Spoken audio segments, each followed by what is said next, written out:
Hello, everyone. We're excited to have you guys with us today. Welcome to Get Paid More, Get Paid Faster with eAssist Dental Solutions and Unitas PPO Solutions. Well, what can we say? We love to talk about getting paid. Let's do a couple of introductions here. I'm Penny Reed. You can probably tell by the pictures who's who, plus our names are on the labels. But I am the Chief Growth Officer for eAssist Dental Solutions. Super excited to be with you guys today, and just as excited about being with Chloe as she shares with you some amazing solutions from Unitas. Chloe, tell them a little bit about you. Thanks, Penny. Like she said, I'm Chloe Hironaka, and I am a sales and marketing coordinator here at Unitas PPO Solutions. Super excited to be with you this afternoon. So thanks everyone for hopping on. Awesome. So if you haven't heard of eAssist, which for those of us that live in the eAssist world would seem sort of unique, but maybe you haven't, or if you've heard of us, maybe you're not exactly sure what we do. We invented optimized revenue cycle management and front office services for dentists. What is revenue cycle management? That whole topic is a subject for another day. We will not go into great detail about that part, but here's what we will say. We were founded by a dentist over 10 years ago, Dr. James Anderson.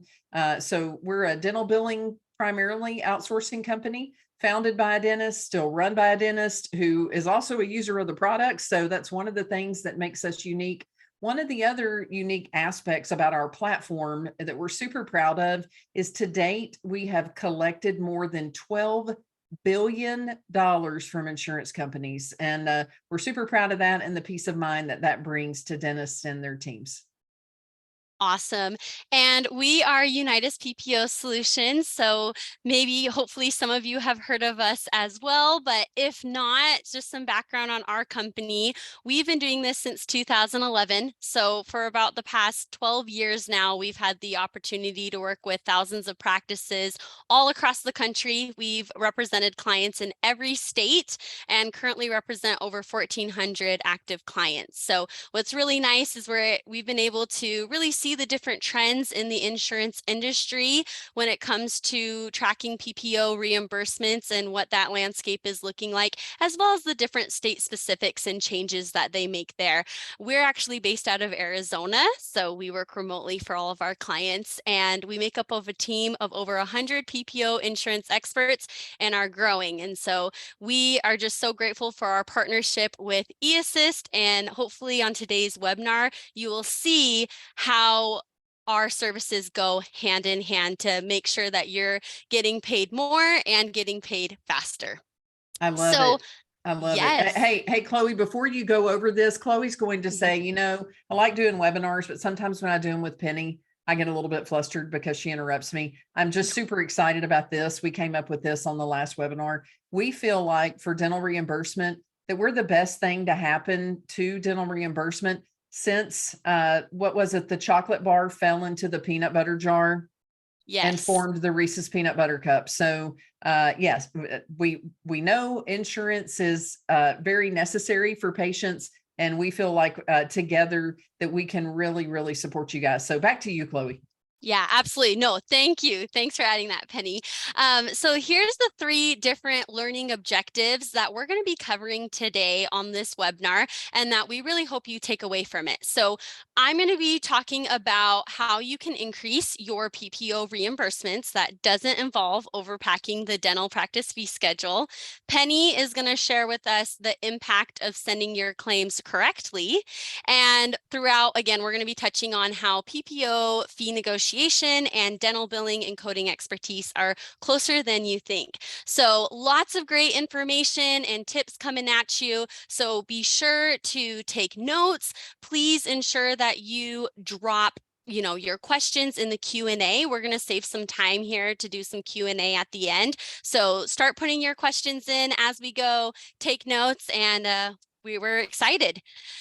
So to kind of kick things off, we like to be fun and do a little poll. I actually learned my first poll on my last webinar with Penny. So our poll today is, how many insurances are you participating with as a PPO provider? So you're going to have some options pop up here on your screen.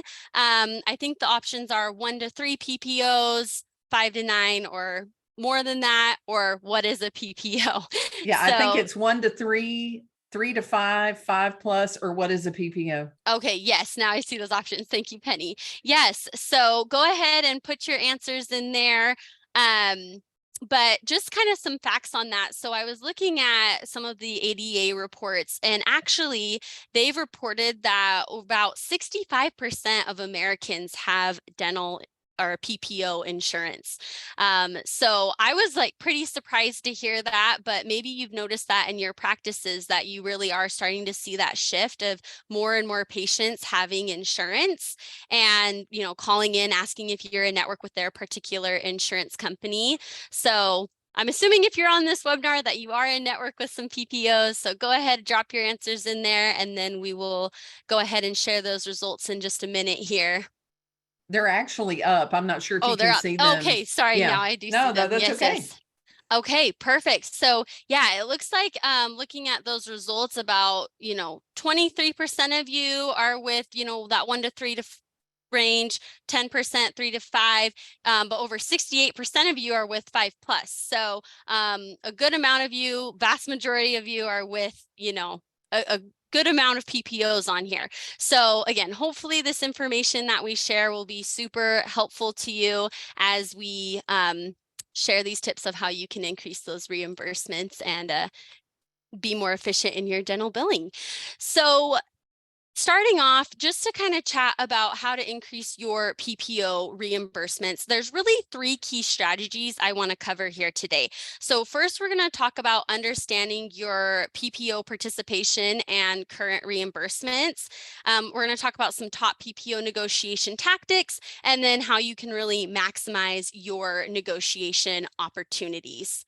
So before I get into all of that, if you want to take out your phone or open up another tab and go to www.ppoguide.com, or you can scan this QR code, you can actually download our PPO negotiation quick start guide. So this is a step-by-step breakdown of the exact PPO negotiation framework that I'm going to be covering today. So again, I know it's a lot of information coming pretty quickly, so make sure that you download this and save it for your reference. It should be super, super helpful as we move throughout the webinar today. Alrighty, so when it comes to understanding your PPO participation and current reimbursements, this is a super important place to start before you even get into negotiations, because obviously, depending on who you're contracted with and how is who you're going to actually need to reach out to negotiate with. So there's technically 3 different ways you can be considered an in-network participating provider. You can be directly contracted, you could be a network through another PPO through what we call PPO to PPO leasing, or you can be through what's called an umbrella network. And depending on, again, which participation type you are is totally going to determine the fee schedule you end up utilizing. So what you want to do, the easiest way to find this out is to call up provider relations, or you can email to confirm your participation. And you want to be specific in verifying this per provider and per location. So even if your providers are all contracted and you think they're with the same insurances, they're all under the same tax ID number and location, or both your locations are the same tax ID number, it is very, very common for there to be discrepancies there. So you want to treat it as if you were doing an x-ray and examination on an individual patient. You want to make sure that you're very specific in that when you're calling and verifying this. I also recommend that you use a spreadsheet and have that prepared when you're starting to call, so that you can list out all of your insurances and each provider, and then just kind of go through the list and document, are they directly contracted or which company are they specifically through? For all the companies that you are directly contracted with, you want to ask 2 additional questions. You want to verify when you became effective with that company, or when your fee schedule was effective. And you also want to ask for a copy of your current fee schedule, and they should be able to provide that to you. So just to quickly further elaborate on those different participation types and why they affect your reimbursement so much. The first participation type is that direct contract. So that's going to be one that most of you are probably familiar with and have seen in your practice.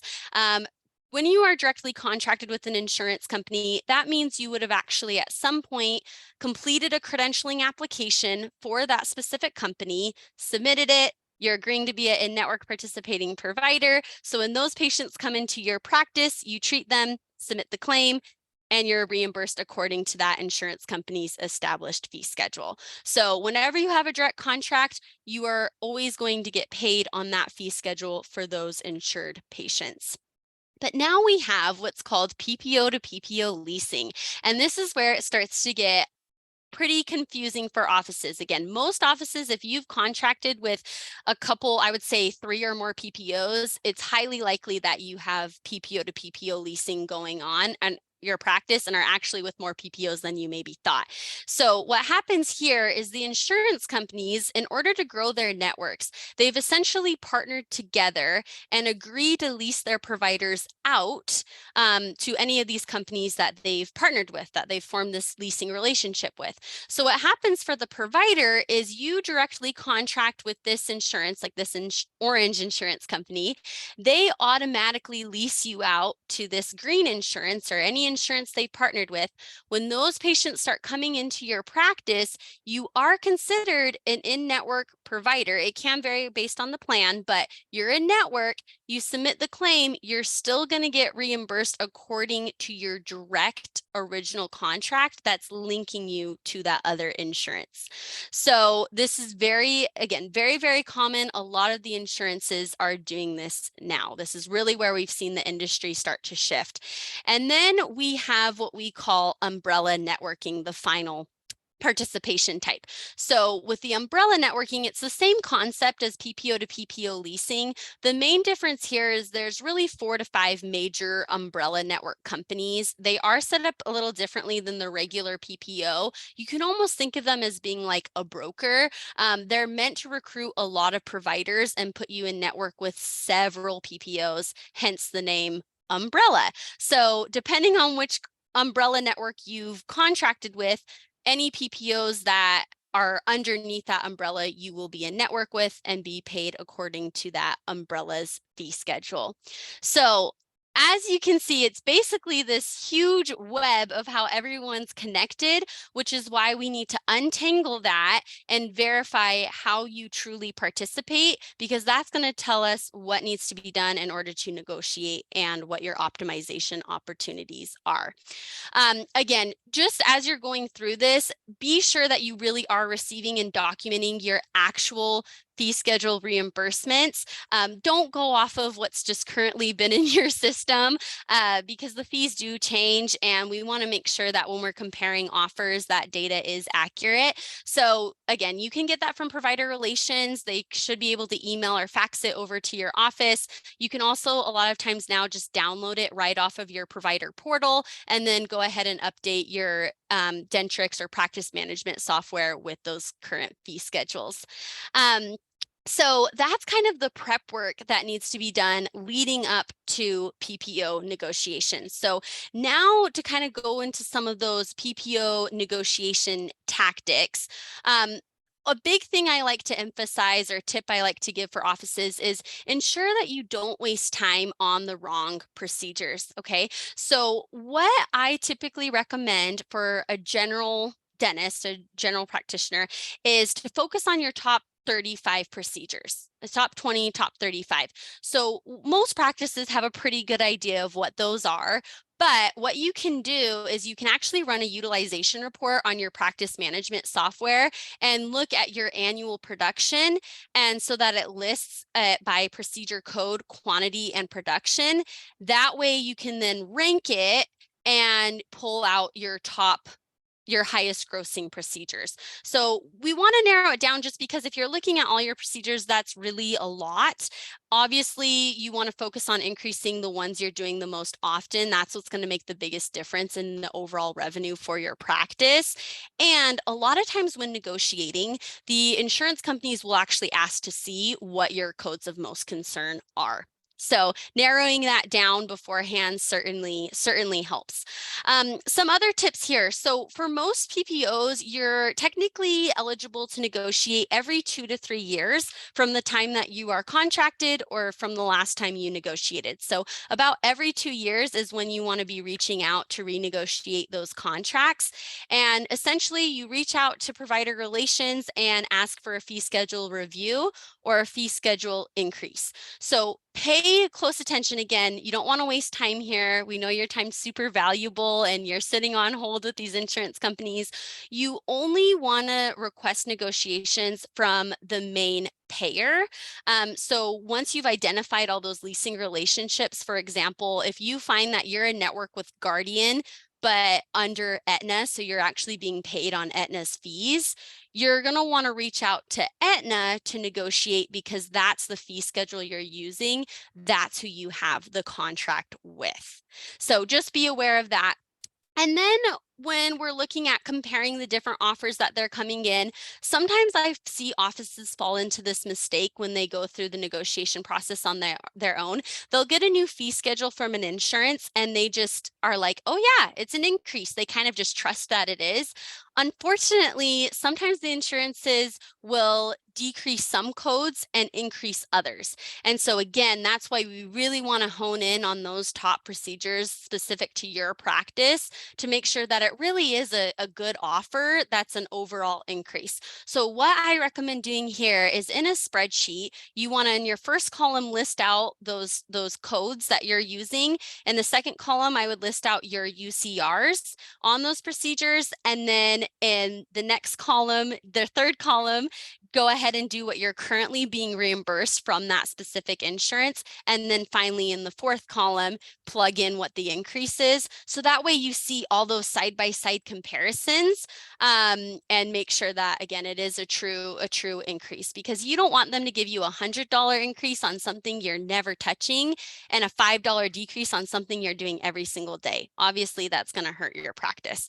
So make sure once you've identified everything looks good, it is a true increase, you notify the insurance company. Make sure you pay attention to when you need to respond by. A lot of offers do have an expiration date that they want an answer by. So make sure you're in that communication with them if you're going back and forth. And just note that for every company, once you do accept, it varies on how quickly they will actually put the increase into effect. So for most companies, it's going to be between 30 to 90 days. And then, of course, make sure you're auditing and are being paid on those new fees after that effective date. So just be sure to verify all of that when you are going through those negotiations. Finally, just to kind of wrap up my section here, I just wanted to touch on how you can really maximize your negotiation opportunities and those reimbursements. And this is really where our company, Unitas, comes in. So while the framework I've given you really is the framework we go through for negotiations for our clients, really, we can help you take it that step further, because we have the data to compare offers and tell how competitive they are for your area. We've done this for thousands of practices. So again, we know what to expect from these PPOs. You don't want to get locked into a fee schedule. Again, once you accept that, you're locked in for 2 years. So it's always helpful to have a consultant's eyes on that and make sure it really is going to be that good offer. And it is true that we have access to a lot of specific contacts that other companies and offices just don't have access to, and know the different frameworks for each company. It's a little different in how you negotiate or who you contact. So we know what methods tend to be the most efficient there. And then, of course, with optimization. So really, with negotiations, super beneficial because that's going to ensure that you are getting the best reimbursement rate from that particular company. But with optimization, it often is where most doctors will see a even bigger increase in their overall reimbursements and revenue for their practice. Basically, what we can do with optimization is shift how you're currently contracted or participating with the PPOs to utilize a higher paying company's fee schedule. So as I was going back through those different participation types, a lot of times I start getting offices saying like, oh my goodness, yes, we this is happening in our practice. It's so frustrating. We're always getting surprised with who we're in network with. It's making us default to these lower paying fee schedules we have to honor. It's super frustrating, and you might know, oh, we're getting trapped under this low paying PPO. Well, again, we can fix that. That's really what we specialize in. And it is pretty complex, which is why on, webinars, even if I wanted to, I can't really give like a step-by-step framework on how to do it because it is so specific to each office and situation. But again, it really can open up a lot of your avenues to get those higher reimbursements.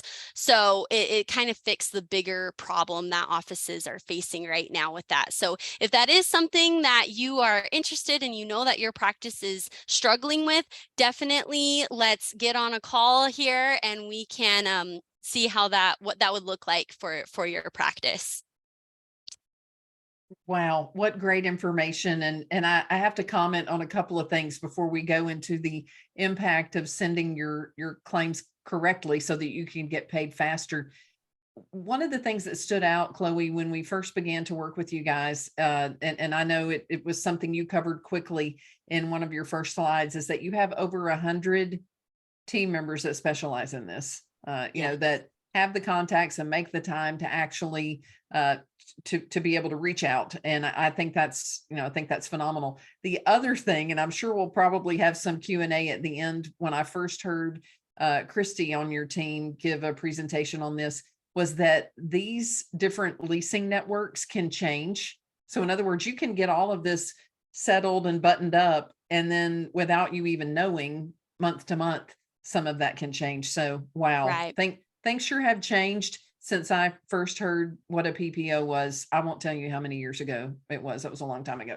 All right. So let's look at the impact of sending your claims correctly, or we call them clean claims, and also some tips on how to do that. So if you'll go to the next, there we go.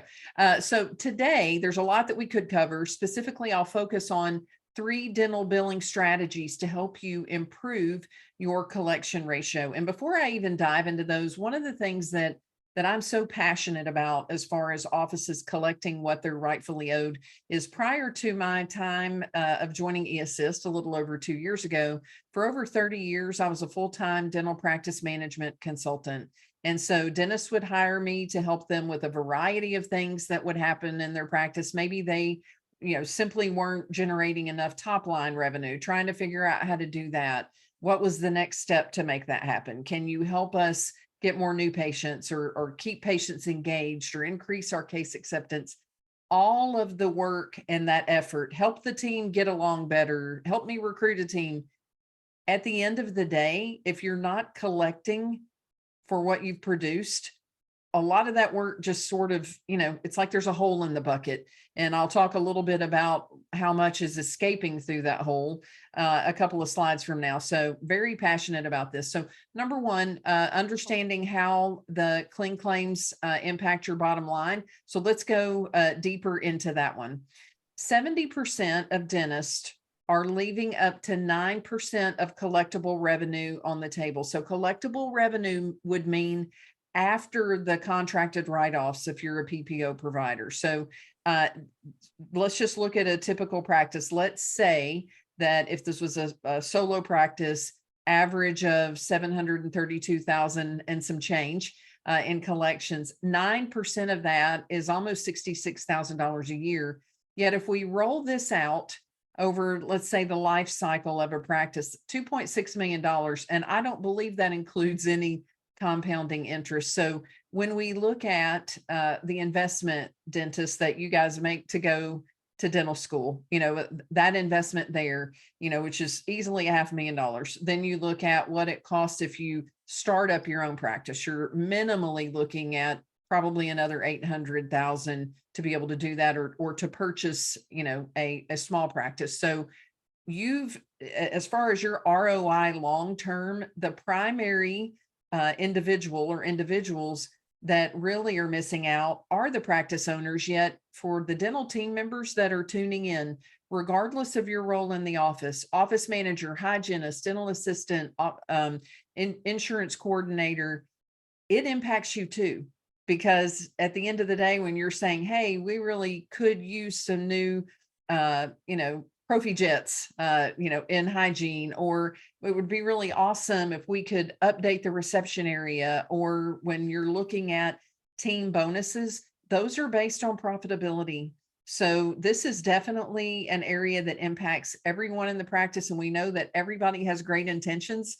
And also now more than ever before, most practices are shorthanded and stressed trying to get everything done. So this is the impact of what can happen if we're not doing everything we can to get those claims not only sent out cleanly, but also followed up on.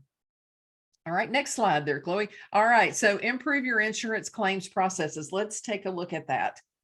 Types of claim denials. Rejected, disallowed, and denied. Reminds me of a program that Dr. Jim DiMarino and I are going to do at ADOM, where we're going to talk about, denied, delayed, rejected, how to overcome those. So a rejected claim comes back, it's kicked back because the computer realizes there's a line item on that form that can't be processed. So it just automatically kicks it out. Disallowed is the insurance payer or the insurance carrier has determined that it doesn't qualify for adjudication per the patient's plan. So adjudication is a big word for, basically saying it's just not part of the patient's plan. It doesn't mean it didn't need to be done. It means with that networked plan, how they designed the plan, it's just something that is not allowed per that plan. Then a denied claim is the payer has determined that the claim doesn't qualify for reimbursement. Again, maybe it has something to do with we didn't provide enough evidence that it needed to be done. Maybe the individual has maxed out their plan, whether it was at your office or at another practice. So these are the different types of claim denials. So here's some tips to avoid these denied claims. Match the appropriate CDT code. These are the codes that are managed by the American Dental Association to tell the insurance payers what it is that you did, and also for consistent record keeping. If a patient goes to another practice, having that consistency. Then reviewing the claim for accuracy before it goes out the door. I have said in many educational programs before that I wish it would have been different when I was an office manager. I pretty much trained myself. I had a Easy Dental for DOS textbook. Chloe, you probably don't even know what DOS is. That's okay. And a periodontal textbook. That was really all that we had. And when we sent the claims out, rarely did we, when we were printing them, we looked at them more closely. When we got on electronic claims, it was like, whoop, let's send all these out and look at all the ones that got paid. We'd get this rejection report that would print pages on the, so review them ahead of time, proactively be sure that the right information is there. And this can be very time consuming. So then sending clean primary and secondary claims with the necessary supporting documentation. So those are some tips there. So matching the appropriate CDT code. This has gotten a little more complicated too. Back in the day, from what I recall, those codes did not change every year. This year, they changed more than once. So it's amazing what's happening. The communication and information continues to change. The codes, as I mentioned before, CDT and ICD, they're updated yearly. The Code Maintenance Committee meeting meets every year to look at code revisions, any new codes that are needed due to new procedures that may be out there, codes that no longer seem to be used or no longer seem to be valid. So in the last year, there were 160 CDT code changes. So I want to just pause here because as we cover this latter bullet point, Many of you may not realize that the Practice Booster and Dr. Charles Blair educational content is now part of the eAssist family. And it's super important that whomever is doing the dental billing, which, if you keep that in-house, or if that's something that you outsource to us, that they're staying on top of this, just like a tax accountant has to stay on top of those tax codes every year. These do change. And what I would recommend, right, whether you get all of your tools from the American Dental Association, you get all of your tools from Practice Booster, or you get a combination of both, in most cases, for the same cost or less than the cost, or your fee, not cost, your fee for a crown every year, you can get the most updated material. So I wouldn't skimp. If you're going to skimp on something, don't buy Starbucks, maybe for the break room coffee maker, get the Costco brand. Don't skip on your coating materials. Be sure that your team has the right materials in place. So definitely you can get these from the American Dental Association. You can also get them from us at practicebooster.com. Fun fact, many of our books, our medical dental cross coding and insurance administration books, are also found on the ADA website. We have a great relationship with them, working to help dentists and their teams get paid what they're rightfully owed. So great information on the updates for the CDT codes. Okay, so I jumped ahead. Pro tip, invest in yourself. Be sure that your team has that accurate information. These are available both with Practice Booster as well as the American Dental Association in print and electronic format. And I can remember, so this last sentence here, training the whole team back when, and again, this was the Stone Ages. Our assistants or our hygienists would bring up this piece of paper. We called it a buck slip. I'm not really sure why, maybe because we wrote bucks on it. But they would sometimes say, okay, well, they would write at the bottom and they would tell me, like, give me a little description of what they did, but it didn't give me the code. And I'm like, well, I wasn't back there, so I'm not exactly sure what happened. So definitely invest in the team. Be sure the clinical team is aware, especially of your most commonly used codes as well, because they play a huge role in reimbursement. Okay, so review that claim, as I mentioned earlier, for accurate patient and insurance information. So many tips here. Number one would be, before I even go across the screen, changing the phrases that we use when we're talking with the patients prior to the appointment or at the appointment from, hey, Chloe, is all your insurance information the same? And Chloe nods and says, yes. Chloe can't see unless we're showing her a copy of the route slip or patient information form, or we have a dental software where she's checking in with a kiosk and she can see that it says, oh, she used to have ABC plan when she really has XYZ plan, and she didn't know what we had in our system. So have a copy of the insurance card and photo ID on file initially. And then whenever you do ask about the plan of benefit, I would say, Chloe, do you still have ABC plan? Right. So be more specific when we're asking, instead of yes or no, or in that sign-in sheet, have there been any changes? Oftentimes they will tell you no. Now we have the domino effect. Treatment plan quotes are incorrect. Claims are sent out incorrectly. Frustrations on our part and the patient's part. So, checking to be sure that all of the information, patient information, is correct. This could even include, another internal tip for your office. I know when I did do practice management coaching, sometimes there would be the frustration to say, hey, this was a new patient and all of the information wasn't entered. So, we would have someone else go back and cross-reference and double check, especially for that new patient. Did we get it all in there? Because if we didn't, and we make a bad impression on that patient that doesn't really know us that well, may not like us that much yet, and certainly hasn't established a lot of trust. So be sure we've got that information for new and existing patients, and then being sure that the information is correct. This can also happen as far as being really careful in your practice management software to not have 17 entries for the same Delta Dental or, the same hardware company. So being sure that we have good data is very important. All right, so sending the clean primary and secondary claims. this may seem super simple. If you are taking notes, I think Chloe suggested, please take those notes. Make a note, double check in your practice management software that you are using the ADA claim format 2019. In my experience, it doesn't happen automatically. So if you've been in practice for a while, let's say prior to 2012, I'm trying to remember, I know there was a 2012 version that may have been the last one before the 2019. If you're using an old claim version because the data fields don't line up, you could be causing yourself a lot of anguish and not even realizing it. So double check that.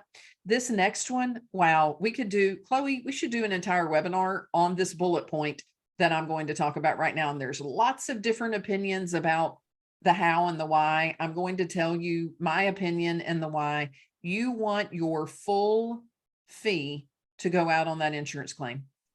And almost every, I'm getting thumbs up from Chloe. So you want that to happen, and almost every dental software will allow you to do this. And with a contracted plan, write this down, with a contracted plan, you can bill the full fee to the insurance company because of the contract and be willing to accept the fee schedule fee that's negotiated with. That is not anything that's out of bounds or, in violation of any ADA code of ethics. You have a contracted plan. Now, if you're not in a contracted plan and you bill the full fee, but you don't intend to collect the full fee, that's a whole nother matter altogether. But here's why you want that full fee on there. If it does a couple of different things. One is it updates in the payers databases what you're really charging for a crown. So I'm going to make up some numbers here. If your full fee for a crown is $2,200, yet the fee schedule fee, the PPO fee, is $1,100. Every time you file it as $1,100, you're just showing them that their fees are okay. They need to see what it is that you're billing everyone. The other part of that is in the event that your internal office fees for those fee schedules are not updated, if you're not billing $2,200, if you're only billing $1,100 and you didn't know they're now allowing $1,400, you are leaving money on the table. So contact your practice management software if you're not sure how to do this. Again, I know most of them do it. It is 100% ethical, A-OK, best practice, what you should be doing. If you are seeing, how do you know if there may be an issue? If you do have payers paying more than what you're billing on occasion, that can happen, then you know that that's something that needs to be taken care of. So the next would be all necessary documentation is attached to the claim. Wow. When I was a practice management consultant, and how I found out about eAssist was a former client of mine that I was doing an educational program with. So he does clinical efficiencies. I was teaching best practices, practice management. I found out he used eAssist. And what had happened was his office manager retired. He's in a small town in Mississippi, couldn't figure out couldn't find anyone to replace her. And he was telling me about all the things that he loved.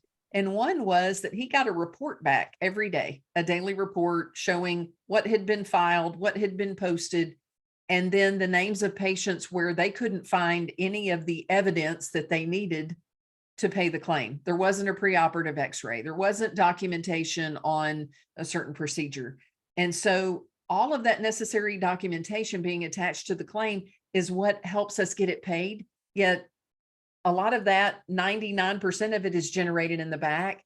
And the more the team has an awareness about what the insurance company wants on the front end, then the fewer exceptions that there are. So like, for example, they took that daily report, brought it into their team training, and it helped them level up their clinical documentation. So claims are submitted under the correct rendering provider. Being sure hygienists are not rendering providers that need to be listed on the claim. We do need to know who did it, especially if, depending on what the compensation structure is. Yet the billing provider is going to be the doctor that performs the exam.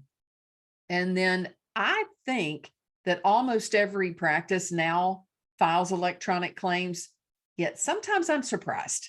So if you're not already filing electronic claims and sending electronic attachments, again, happens like this. The other thing is, as technology has advanced, even the insurance carriers are keeping pace, and in many ways are ahead of pace with where dental practices are. So when you send something in the mail, it winds up in a stack somewhere. And that physical stack may not even be where the claims are being reviewed. So it's sitting there waiting sometimes to be scanned and then sent to the appropriate person. So whenever possible, send those electronically. The national electronic attachment number will be generated by the insurance carrier if you've got attachments, and a rejection notice will be available for resolution. So when you send it electronically, it has a tracking number, just like your Amazon package. There you go. But let's tie in Amazon to sending clean claims. So sending them clean and sending them every day ensures timely reimbursement. It also helps with cash flow.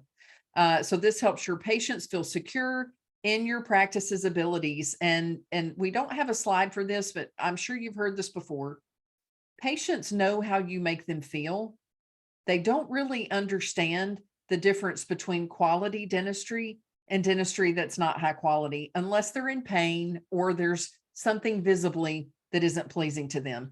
Usually when they get frustrated and they begin to look for someone else, it has something to do with an unmet expectation, and nothing leads faster to unmet expectations than confusion or them feeling like the practice dropped the ball regarding their dental benefit plan. I know it's their plan. They also have a lot of expectations for us to help them interpret it, because let's face it, we do this all the time. And some of it's confusing to a patient, super confusing. Okay, number 3, maximize your insurance collections. So what are some additional ways to do that? You may want to consider outsourcing to dental billing specialists. So with eAssist, we help you collect 100% of what is rightfully owed. One of the ways that I know that we do this is how our dental billers are compensated. They're compensated on a percentage of collections. So it's not I refiled it, no big deal. They're also very competitive, right? They want to win. If this is something that they feel should be paid on behalf of the patient, that you should get the collections for, they're going to stay after it and refile it. Submit those clean claims within for payment within 1 business day. Post all those payments to the ledger within 1 business day. Here's another reason we want to talk about customer service.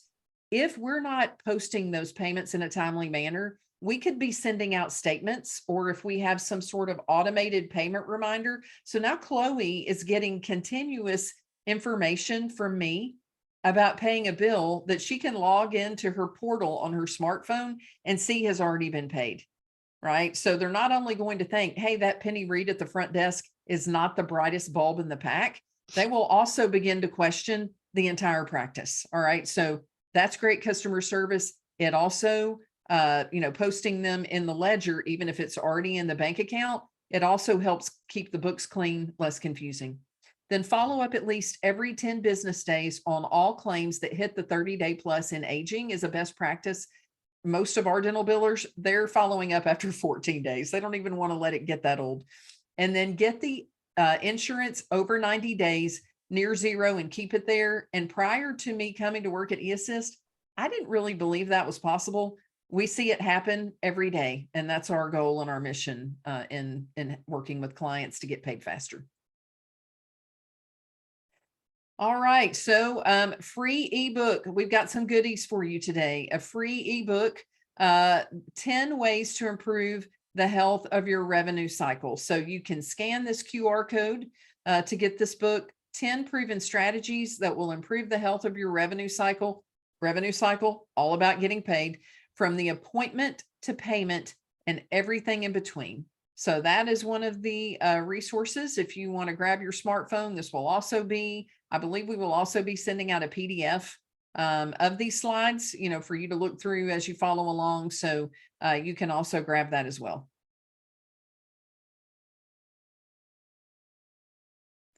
All right, we're here to help. So if you're experiencing paralysis by analysis, and I will say, and Chloe, I'll let you chime in here, you've got better things to do as a dental practice owner. And then I would also say, as a dental office manager or administrator, focusing on those patient relationships and the things that are happening in the office to help you grow. And Chloe, I'll have you chime in here. Yeah, I just want to second Penny, like she said, we know that your time's better spent, helping the patients, right? And whether you're the practice owner or maybe you're an office manager or the insurance coordinator and you've joined this call, we know that you're juggling a million things to keep the practice running. So let us help you. If you felt like this webinar was informative and gave, good tips, good starting tips, that's great. But definitely, we want you to take action and really encourage you to schedule a free consultation call with us to seek some professional help. So what's really great is both of our companies, eAssist and Unitas, we do offer free demos, free consultation calls. And so you'll see the prompts pop up here. Would you like to have someone reach out to you for a free consultation to learn more? So again, you've now taken time, about 45 minutes out of your busy schedule, to be on this webinar. Don't just get back to scheduling patients or treating patients, whatever you were doing. Take action. I encourage you to schedule a call so that we can talk about the specifics for your practice and how we can help. So you can decide if you want to push yes, you can schedule a call with both of us, and that would be great. If you're thinking you want to maybe focus a little bit more on your billing side of things and get that under control, you can definitely just schedule a call with eAssist. If you're all about PPO negotiations or noticing some of that crazy leasing and you want to focus on that right now, that's great too. So whatever you're feeling like your practice is needing some help with, it's a free consultation call. And again, we're happy to go over specifics of our services and talk about maybe some of the issues that your practice is having and how we can help there. So make sure you respond to that poll. And again, here's a really quick and easy way that you can actually schedule a free consultation with us. So you can act now while you're already sitting here on your computer.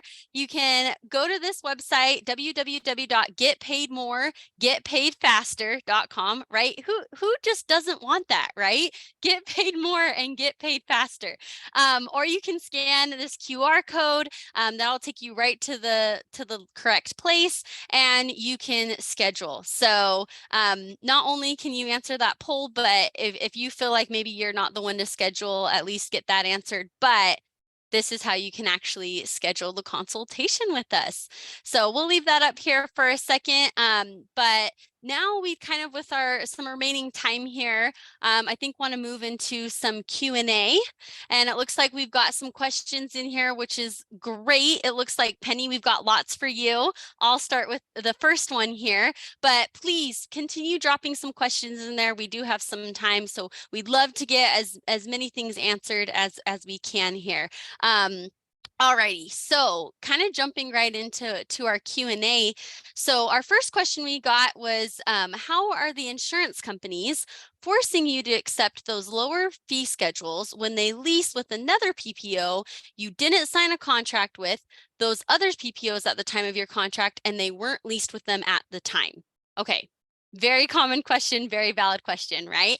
So I wish I could pull it up right here. I wish I had it. I have it in a different presentation, but of course, it's in the fine print of your contract with your PPO insurance that there actually is a subsection there that says that essentially by entering a contract with that specific PPO, you are joining their network, and they can lease you out to different patients and add plans and payers that fall under their network. And so as that changes over time, that's why, unless you are actively making sure that you're updating that contract and managing or opting out of those plans that you don't want to be part of, because it could be even a matter of just that specific company adding a patient plan that you get added to that you don't want to be a part of. So it's not even just them putting you to another PPO.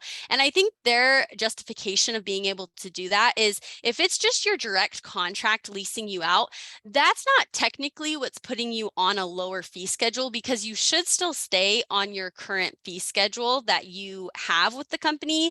They're actually just, again, expanding the patients that you access or that you're in network with. So in their mind, they might think that they're helping the practice because they're expanding that network. But where the default does happen to a lower fee schedule is most providers are technically over contracted, meaning they'll have several direct contracts with their PPO insurances, right?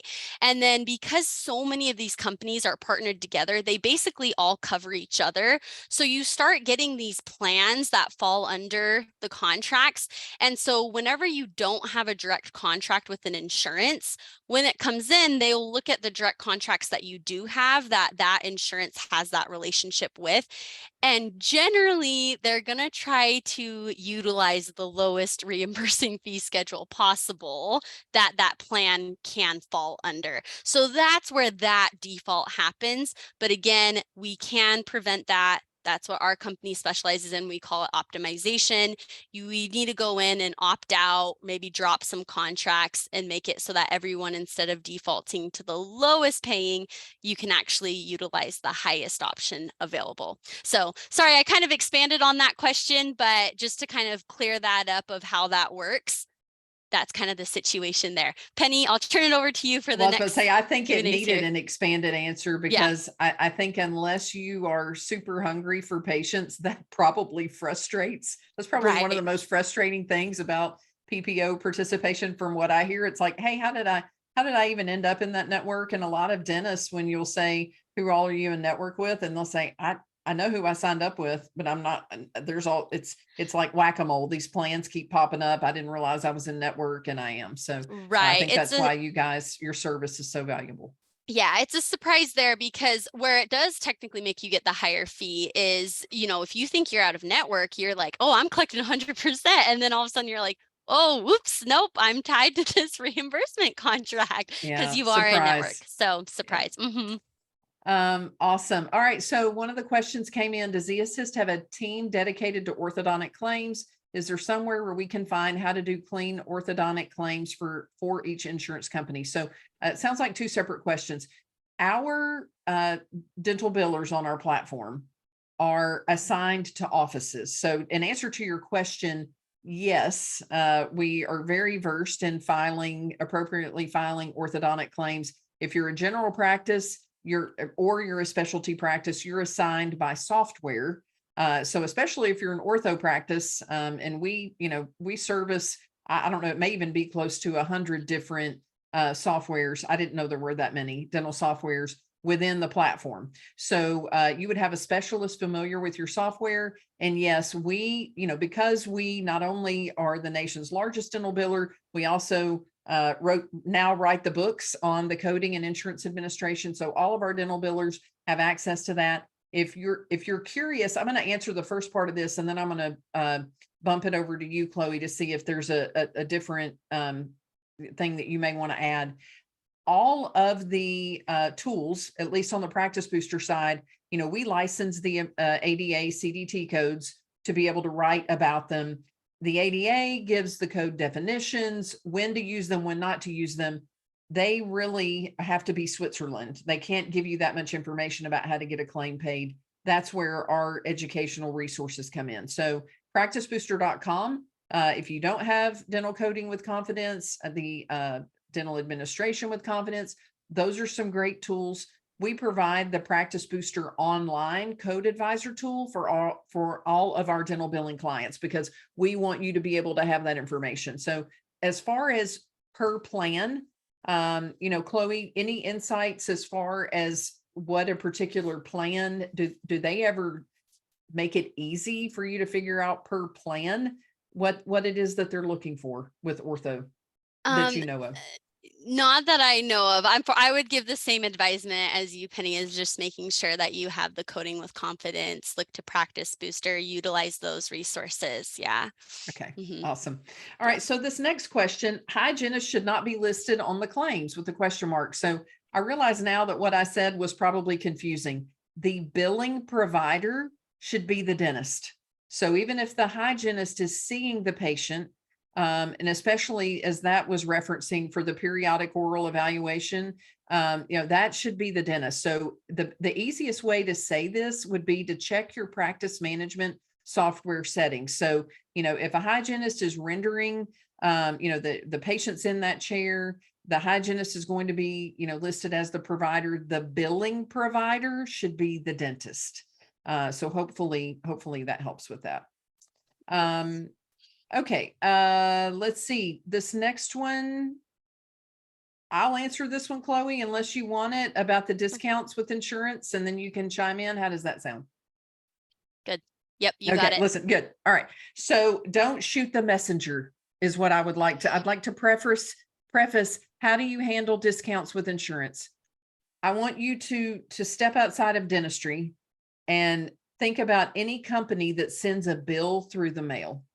Right. So unless you have the contracted plan, if I send a bill in the mail from my company to Chloe's company for $1,000, then I am saying that I expect to be reimbursed $1,000 because that's what the full amount is. Right. So I'm sending this on behalf of someone else. If I offer a discount, it needs to come off the top.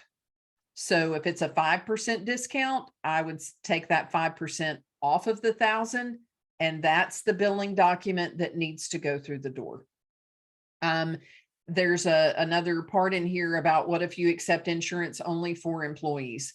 I don't think we had a disclaimer slide. I'll go ahead and say it. I'm not an attorney. Chloe's not. Chloe, you have family that are attorneys, but you're not an attorney, right? We're not attorneys. So just know this isn't legal advice. You will never go wrong by avoiding insurance only. In most contracted plans, it's a no-no. It may even cause you to be removed from the plan. As far as it being insurance only, again, if you send a billing document through the door and it's $1,000, you're legally, and this is not dental, this is the federal government, you are saying, this is the amount that I'm billing. So best practices are, I wouldn't bill insurance only. Bill for what you do. If you're going to give a discount, state on there that you're giving a discount. And I've heard some others say, well, you could go ahead and bill the full fee and put insurance only. I don't know that I would be comfortable with that if I was a dentist and that was my license, but you at least would want to do that part. All discounts need to be disclosed on the claim and preferentially on the amount that's billed. So any other insights on that, Chloe? Not much, Penny. I think you covered it. I think you said it best. Where I'm not an attorney, and so I stay away from giving too much billing and discount by going into that realm. I think best practice. One thing I would just add is because where I get this question a lot is for new providers that are waiting to be in network that are starting a new practice or purchasing, and so I get it. You want to be in network. You don't want to lose those patients. I totally get it. That's why my top recommendation, I have to say, if you are in that position, get going on the credentialing. Don't leave it to the last second. It takes time. We specialize in credentialing and setting up new PPOs and new practices. So the minute you think that you're purchasing a practice or taking over, get on the call and start getting that process rolling, because I totally get where you're coming from. But anyways, with that, every state and PPO, there are special circumstances where they may allow, if they see that that's your situation, allow you to do some different options there. In that case, best practice, call that specific payer, explain your situation, and see what you're able to do.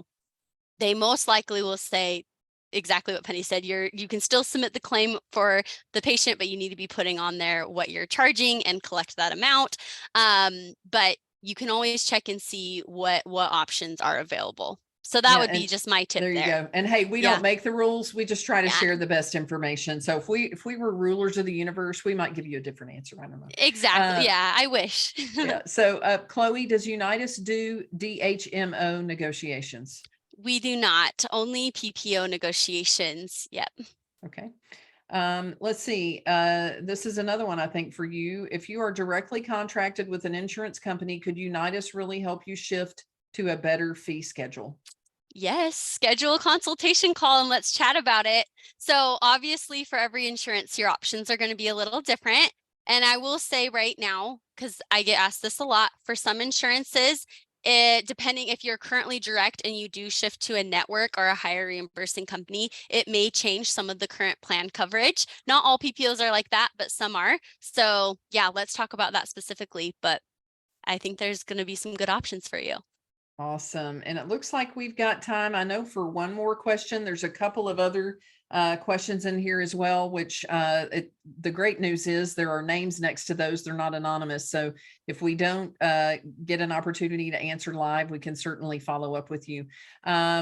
So do you have services for updating UCR fees? I'm not sure if that means you guys, Chloe, with Yeah. doing the negotiations, or if it means e-assist, can we hire someone to go in and update our fee schedules in the computer? The latter part is yes, we can do a special project for you on that if you have them. But on updating the UCR fees, as we wrap up here, would you share with them so that they know if they book a Yeah. consultation, what it is that they want to ask for? Yeah, absolutely. So with the updating your UCR fees, I think there's three. I think what this question is actually asking is if you can update like your office fee schedule. So for that, we do include that in our services. We'll actually do a fee analysis for your specific area, see what other offices are charging, make sure you're set competitively. We always want to do that before we negotiate because we have seen the correlation between what the insurances are willing to negotiate and reimburse you and what your procedures are priced at. So we do have that service. And then obviously updating your PPO reimbursement rates. And then like Penny said, they are the service that can actually update the fee schedules into your practice management software, right, Penny? Absolutely. Okay, yeah, because we Absolutely. don't Yep, we do can. that part. We'll Yep. provide you with the new fee schedules, but we don't update it in the system. So yeah, just bring that up on your consultation call. You can just select you're interested in PPO negotiations and we can talk about that in more detail with you.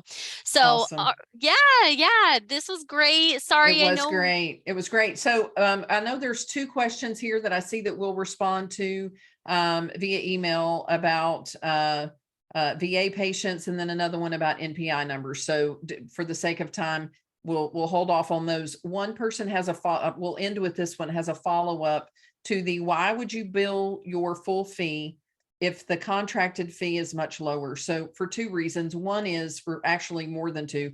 One is it tells the payer what your full fee is. If it's not on the claim, they don't know what your full fee is. Like, they're living in the land of thinking that, in that example, if your full fee for the crown is 2,200, but you're only putting their fee schedule fee on the claim, then they're like, okay, that's what you're billing.